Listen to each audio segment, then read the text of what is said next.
तो दोस्तों कैसे हो आप सब लोग। उम्मीद करता हूँ आप सब लोग अच्छे होंगे। जैसे कि आपको पता है 2025 साल ख़त्म होने को आया है और आज है 31 दिसंबर की रात और बज चुके हैं अभी 11।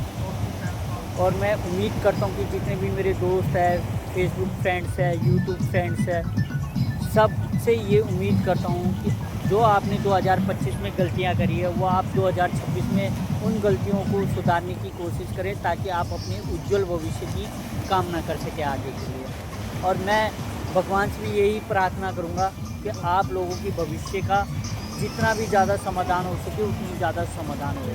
तो निराश मत होइए। ये तो एक सृष्टि का रचाया हुआ रचना होता है। किसी के साथ बुरा होना, किसी के साथ अच्छा होना है, तो इसमें कोई वो वाली बात नहीं है, निराश होने वाली बात नहीं है। तो उम्मीद करता हूँ 2026 में आपसे फिर से ऐसी सही सलामत से बात करूँगा मैं। Okay, tata, bye bye.